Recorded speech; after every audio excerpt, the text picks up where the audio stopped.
Everyone, and welcome to another edition of Let's Talk About It. This is Susan Johnson, and my co-host is off doing great things all over town.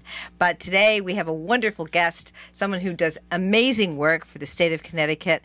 I am so pleased and proud to say hello to State Senator Cathy Austin. Welcome to the show. Well, thank you for having me back again. I always love being with you. Oh, I love having you here, and I just am so pleased because we can talk about a lot of the things that we have done over this last session. And as the co-chair of the Appropriations Committee that I sit on, I'm so pleased to work with you and have you be from Eastern Connecticut, because I know that your heart is here in Eastern Connecticut, and you work so hard to make sure everybody understands how we are and what we do here. Well, I think a lot of times people feel that Eastern Connecticut is neglected. And in many ways, that's because we are a much smaller population. We have a lot of very tiny towns.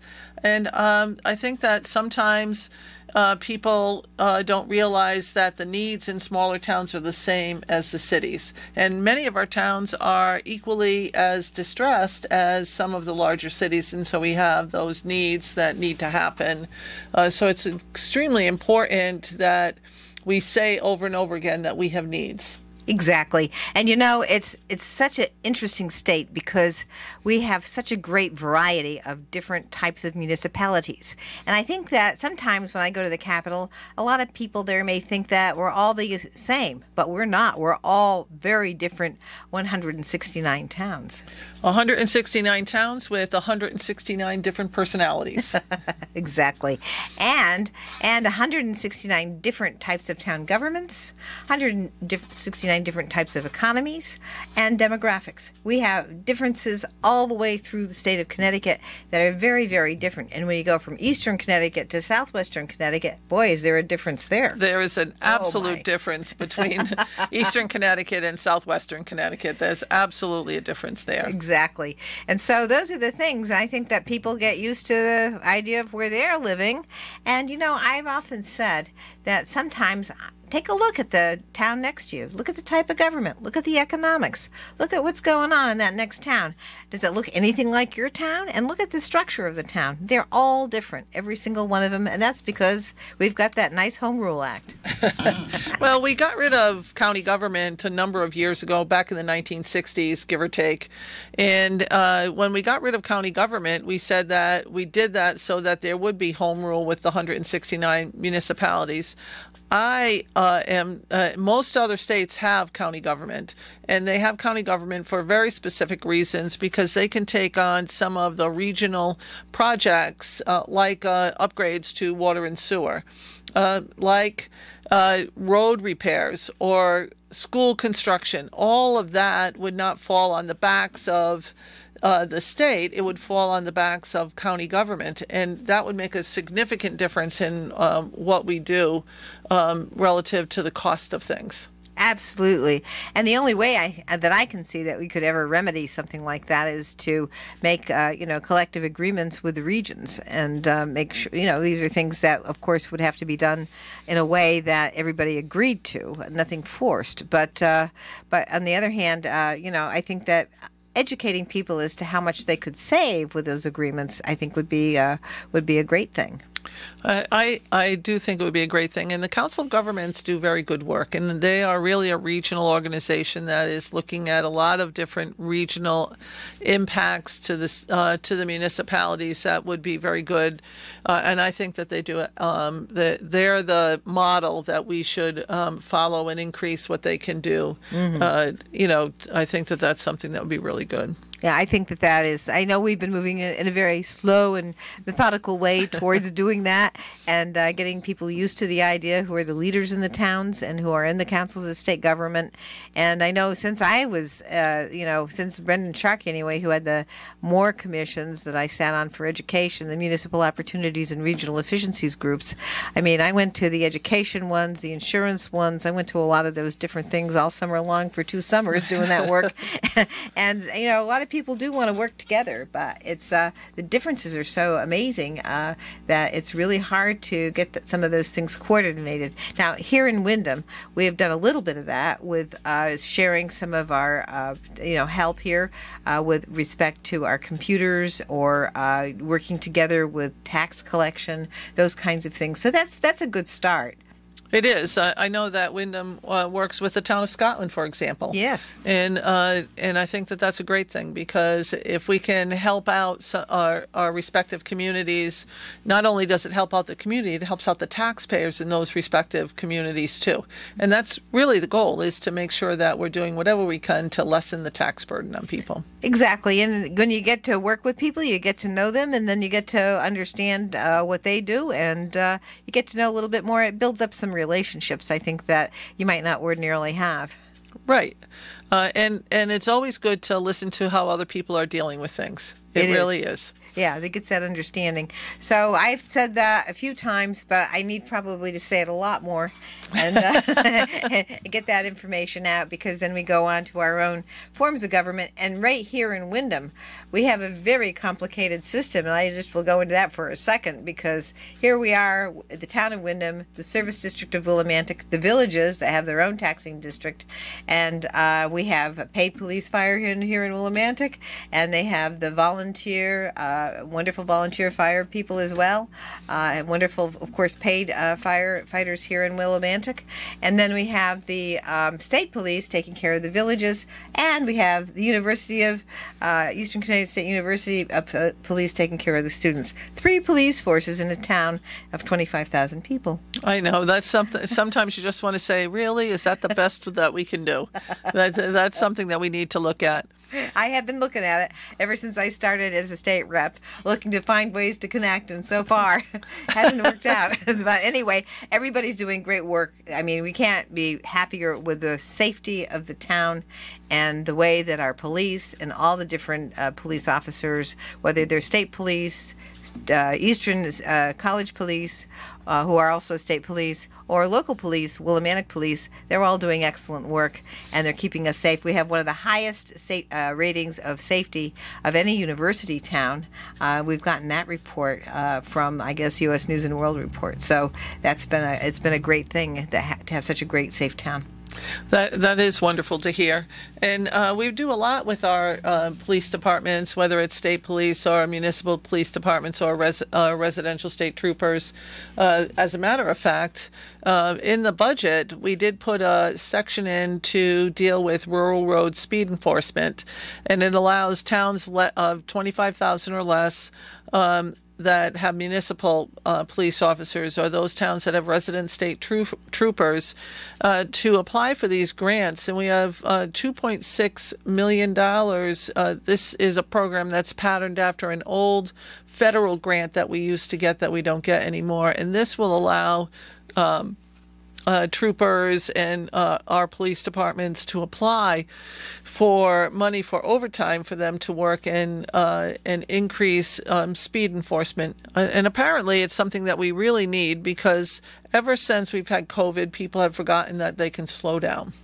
and they're always in a rush. And so what we really want to do is to give people the tools, and this is one more tool in the toolbox for troopers and municipal police officers to have additional shifts that will do speed enforcement.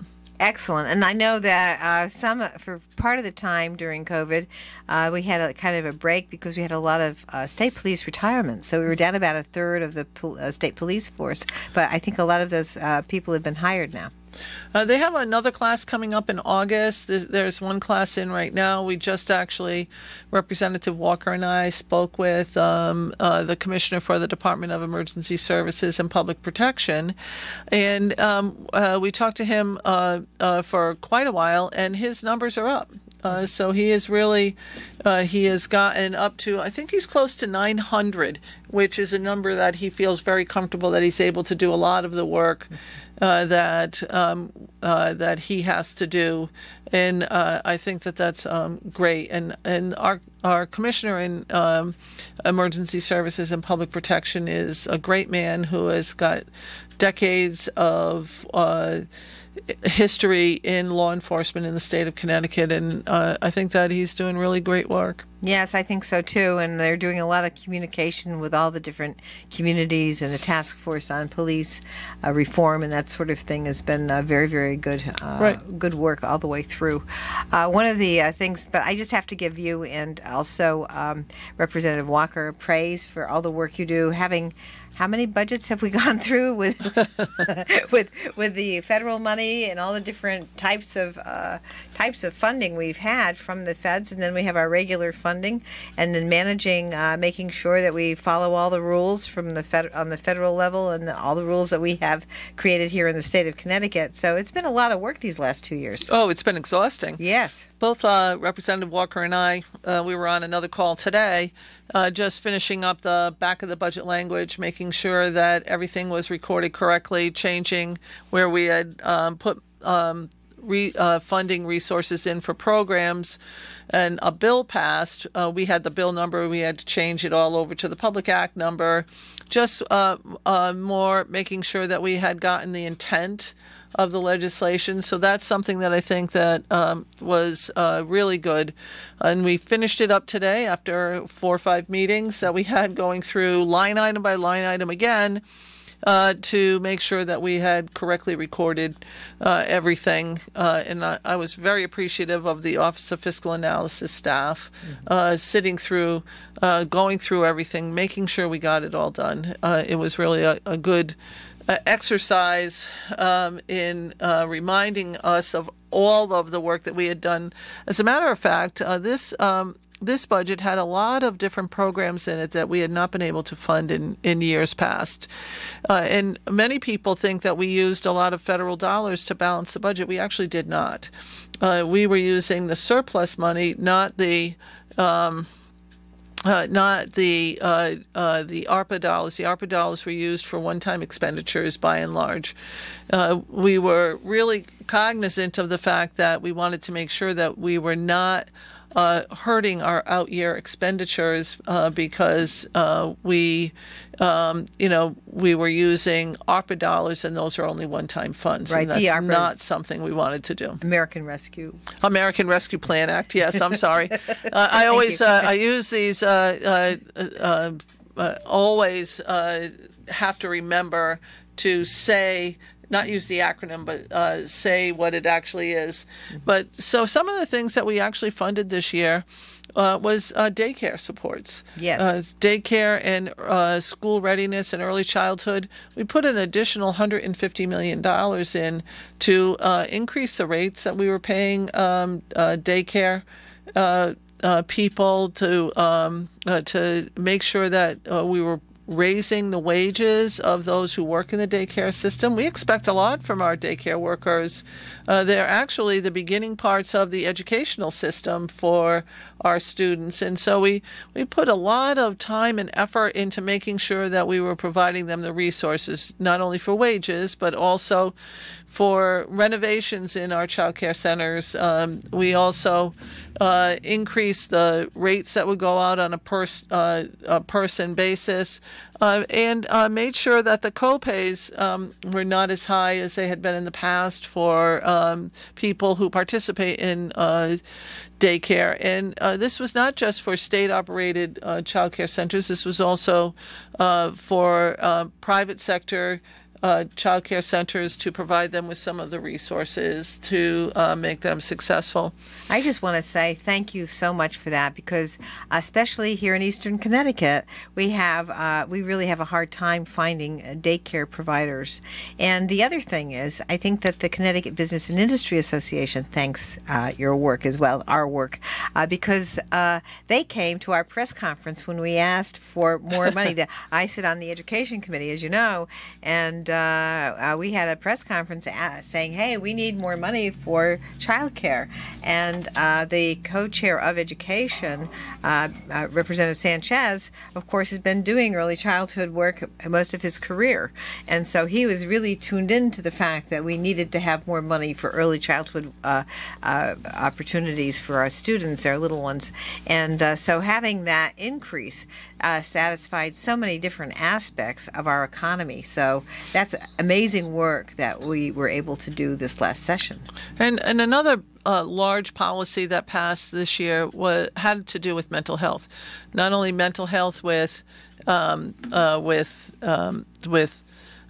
young people, also mental health with adults, and it turns out that we have a number of people who have chronic mental illness that are incarcerated.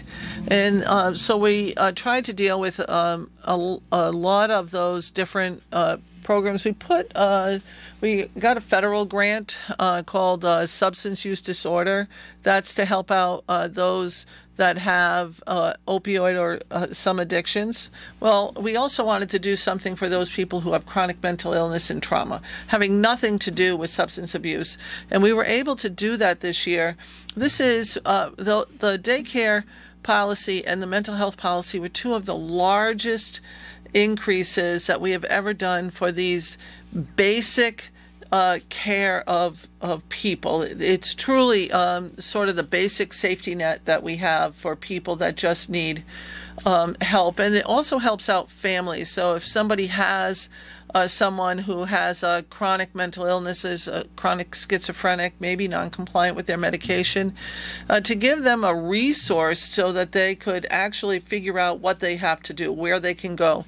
To help out young people who are suffering from trauma after 2 years plus of COVID and not being around their colleagues and their other friends that were in school, this will help them out too. We have mobile crisis centers for both adults and children. We have beds for children so that they're not sitting in our emergency rooms that are being built out. I think that this policy in and of itself will be one of the basic changes that will be to our state government that will have the most dramatic impact on people. The daycare to help people go to work, and the mental health to help those that have real significant family problems relative to trauma and chronic mental illness. Absolutely. This is something that I think we have not really paid a lot of attention to since we decided that we were not going to have behavioral health, mental health centers or hospitals, very many anyway, in the state of Connecticut. Those were shut down in the 80s, and that was something that I think created a more more people in prison because they couldn't behave in society. They still were breaking the law, and when you break the law, that doesn't, just because you have a mental illness doesn't mean that you're not going to be punished for it. And so by not taking care of the behavioral health aspects, we increase the prison population, and this will help decrease the prison population, because I think what will happen as it gets rolled out is that people will get the treatment that they need so that they won't be violating the law and they won't need to go to prison. So it's going to make society safer in the long run. Well, and I do think that a lot of times people end up incarcerated that are chronically mentally ill because the judges have no other place to put them. Yes. And so sometimes it's really not relative to a crime they may have committed, but it's relative to the fact that they're not safe for themselves or for others, and so they get incarcerated, and that is really not the best place for them to be. So the numbers are about 28% of male inmates are chronically mentally ill that are incarcerated, and about 80% of female inmates are chronically mentally ill that are incarcerated.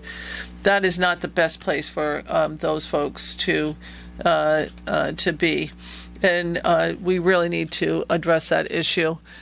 So I'm very happy for the policies that changed. There was a huge policy in the House and a huge policy in the Senate. We came together and each took a component of this, and I think that that's something that's really good and had bipartisan support.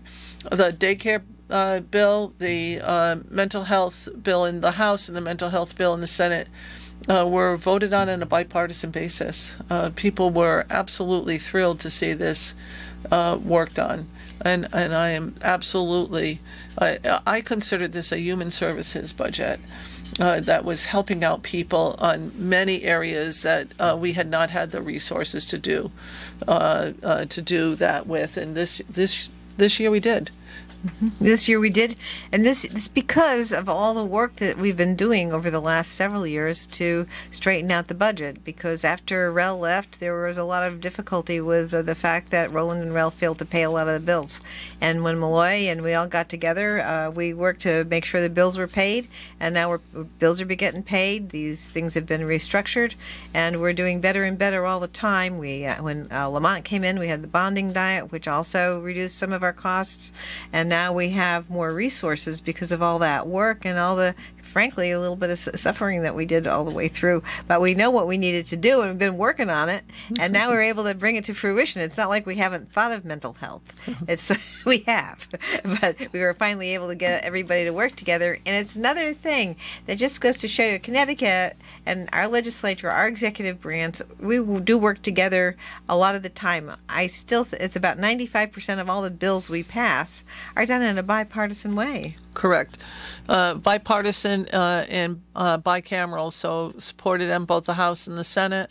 That doesn't always happen in the federal government, right? And we do that, and on a bicameral, bipartisan basis, and also between the different branches of government, judicial, legislative, and executive. So we, as co-equal branches of government, we all work together on all of these different issues. So I think that was something that was really important for us to get done. And we had one other big piece of legislation. We had a number of what we were trying to do with school readiness, to make sure that we were increasing the amount of school readiness programs that were available to provide resources in our schools where a lot of children count on the resources that are there at school. And so this is something that also was, again, on a bipartisan, bicameral basis, passed and signed into law by the governor. Mm-hmm. That is very important. The school funding over the last years since Weicker was the governor, there had been a limitation put on the funding with respect to equalizing, in accordance with the Horton versus Meskel case, the education cost-sharing grant.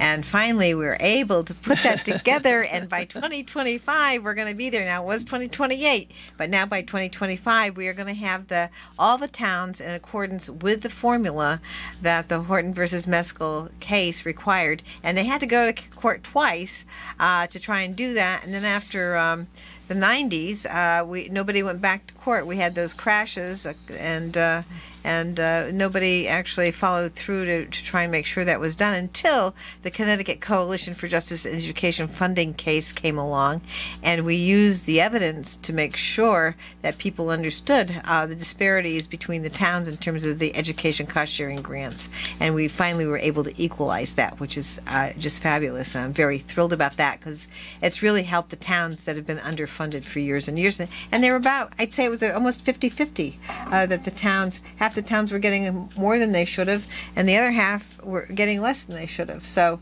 I have to say, I am so thrilled having been on the Education Committee and the Appropriations Committee, working with you, Senator Austin, and also with Representative Walker to try and equalize that, and we're finally getting to it. So thank you. Thank you. All right, so right now, we're after we have these messages, we will come back with some more information about what's been going on in Connecticut at the state capitol with State Senator Kathy Austin, who is the Senate Chair of Appropriations. We will be right back after these messages. Everyone, this is Susan Johnson. I'm here with our very special guest this evening, State Senator Kathy Austin, who is the Senate Chair of Appropriations here in Connecticut, and we're so glad that you're here talking to us about all the things that are going on, that have gone on over the last 2 years at the Capitol. So thank you so much for being here. We're really happy that you're here. And I just want to say, we had our raising of the flag for Juneteenth yesterday here in Windham. Oh, and today in Norwich we had our flag raising of the flag for Juneteenth, and we have a fair tomorrow in Norwich that will celebrate Juneteenth. Actually, Norwich has been celebrating Juneteenth for decades. We were the first town in the state to recognize Juneteenth, and so we're really proud of that. So today we raised a flag, and we had a lot of people that came together to celebrate Juneteenth, finally making it over the threshold to be both recognized as a state holiday and a federal holiday. And so, again, Connecticut is one of those states that always recognizes the diversity it has here. And I am also going to Hebron tomorrow, and Hebron will have a Juneteenth Day also. And I'm very excited for all of the work that people have done, recognizing Juneteenth, recognizing the diversity in Connecticut. Today, when we were talking about it, we also talked about the fact that we should have our educational systems teach African American history, which we do in Connecticut. We have that in. Now, maybe we should make sure that we're teaching it at all levels of education, which we're not quite there yet. But this is something that I think that we should do. And I've been a huge proponent of not only African American history, but Asian American history and the Native American communities. Those are communities that we have to remember. As a matter of fact, the Native American community was here for centuries before we were here. And so I think that, by recognizing our history, it helps us not to repeat the errors of the past. And I think that that's really good. I think so, too. And I know at being on the Education Committee, we did the African American history. We also did the history on the Holocaust. And we also did the Latino history as well. And we included this year Native American history. And, of course, the Asian American history should be included. And it's just a matter of understanding of who we are as people, right, and what types of societies existed in the past, and what this democracy means that we're in terms of how it's functioned and how it functions now, and the vision that we've had as a country to make sure that democracy functions for everybody.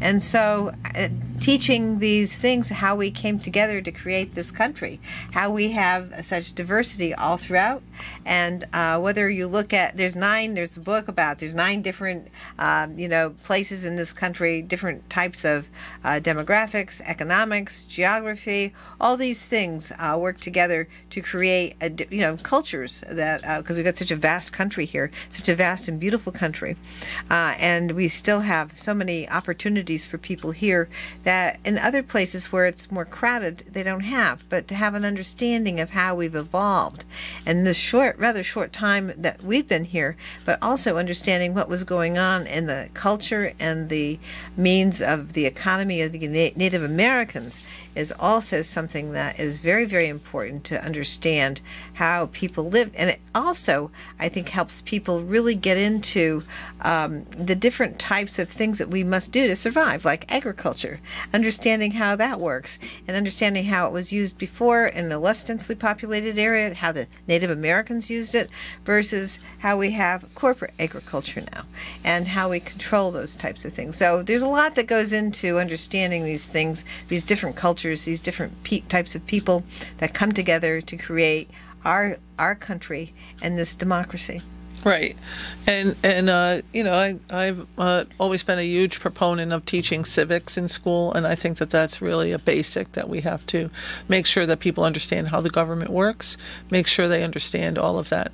I want to go back a little bit to talk a little bit about fiscal prudence. And in Connecticut, we have by the policies that you talked about that we have instituted, have allowed us to have the resources to spend on some of the things that our constituents want us to address, like mental health, like daycare, like helping out people with developmental disabilities. But we did that through over a decade worth of hard work, making changes.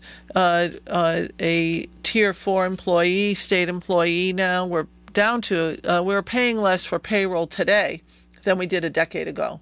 And that's relative to the fact that we have far fewer state employees than we've ever had.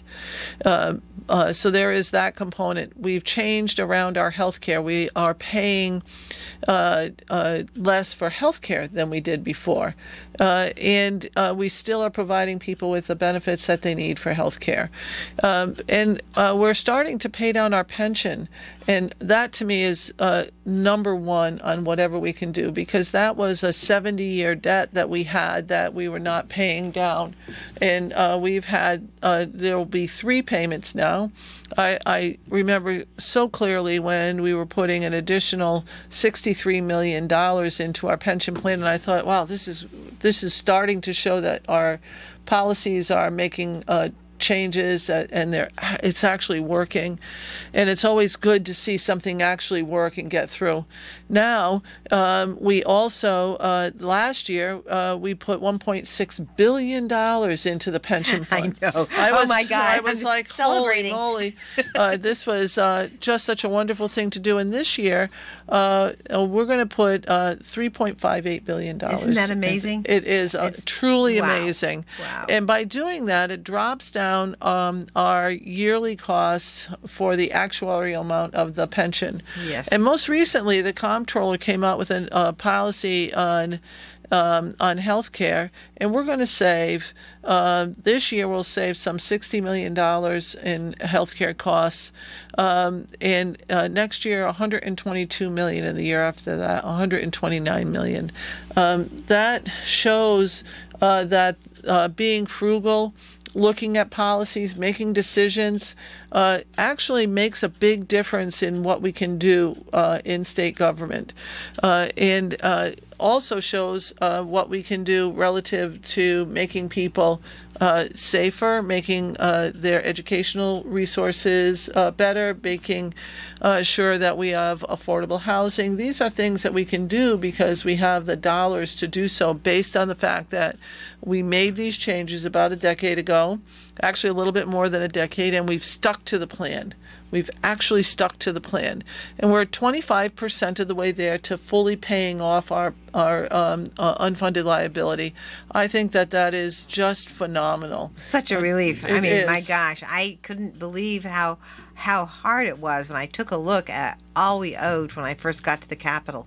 And then when Malloy came in, and when everybody started working together, understanding how the budget works, when you came in, being the Senate chair, and working with Representative Tony Walker being the House chair, and everybody working with the executive branch really, really hard, and working and understanding what the Appropriations Committee does over here to make sure that we take care of everybody, but also how the Finance Committee works, and making sure that that there's a good balance between the Finance Committee and the Appropriations Committee. And I want to remind people that the child tax credit is out there, and you have to apply for it. You have to apply for it by July 30th in order to have it paid out. That's really not that long away. It's about 5-6 weeks. We want to make sure that everybody who is eligible for a child tax credit actually gets it. So we're asking you to go online. It's on the both on the legislative website. It's on most people's Facebook pages. It's on the executive branch's website. The links to apply for the child tax credit. That is so important, and it will help people out very much so. And that's something that we want to make sure that people are paying attention to, and they don't miss the deadline. That's a really excellent point, and I wonder maybe the business community should also come out with a blast on that to make sure that They the people who. So maybe we should talk to our Northeast executive director and have her make sure, and the Eastern Connecticut Chamber as well, should make sure people know about this. Right, and maybe the municipalities can put it on their websites too. Good idea. I think that's something that we can get out to people, because it's extremely important for people to apply. We don't want anybody to not get it, right, by simply not filing for it. And if they need help, they can always call our offices, and we're certainly willing to help people get this. And a lot of our community centers would be certainly willing to help people out, and I think that that's really, really, really important and really good. There's a number of tax cuts in this budget, over $600 million in tax cuts. That's a big deal. I think that's one of the first times that I've ever seen that amount of money in tax cuts. That's something that I'd like to see us continue to look at. Areas where we can make adjustments and make it easier for middle class people to be more successful. We all know the worst tax of all is property tax, and whatever we can do to take pressure off in other ways is something that I think is really important. I agree, and I think that we have made a headway in the property tax problem, because the largest property tax problem, of course, is in the areas where the municipalities have a lot of non-taxable properties. And what happened last year was a wonderful thing. I'll never forget the date, February 25th, when when we voted on the three-tiered system for payment in lieu of taxes. So, of course, not all the non-taxable properties are included in the payment in lieu of taxes statute, but there are many, many, many properties still not included and still not paid for that the municipalities take care of themselves, which leaves the rest of the bill to the remaining businesses and people who live in those municipalities with non-taxable property. So that's something that we'll have to continue to take a look at to make sure that we really, someday we're going to say, oh, all the municipalities have similar resources, but we can't say that yet. No. But that'll be a great thing when we can do that. Exactly. And I think that that's something that we need to continue to work on. We've done some absolutely fantastic work relative to the state budget, relative to the different policies that we have had instituted this last year, and actually, again, over the last decade. It has just been phenomenal working with people like yourself and like many of our colleagues that are in Eastern Connecticut. We are a force to be reckoned with. Yes. When we're up there. Yes, we are, and it's a lot of the credit goes to you, Senator Austin, because you have really helped bring forward a lot of the ideas, like the manufacturing pipeline. I mean, thank you for that work. That is amazing here, and tell us a little bit about that great work that you did with the manufacturing pipeline. Well, years ago, the manufacturing pipeline was it was originally a federal program. It was a 3-year federal program, and when the resources ran out, I said this program is far too valuable for us to let go. And so the state took over the entire cost of the manufacturing pipeline that was paid for. And this last year, we were able to put an additional $1.4 million. And what is the manufacturing pipeline? Well, the manufacturing pipeline is training people to go to work at Electric Boat or Pratt & Whitney or Sikorsky, but also all of the subcontractors, the 400 plus subcontractors that are in the state of Connecticut that need workers. I went to a program just last week where young people, we also have what is called the YMPI, the Youth Manufacturing Pipeline, which is in 17 local high schools, traditional high schools, not just the technical schools, traditional high schools that are teaching young people to weld or to be involved in manufacturing in a variety of ways, drafting, machinist work. And we're providing them with resources to get certifications in these areas. And some people are changing careers, and some people are going right directly from high school into a job at one of these institutions, making about $60,000 a year and getting benefits.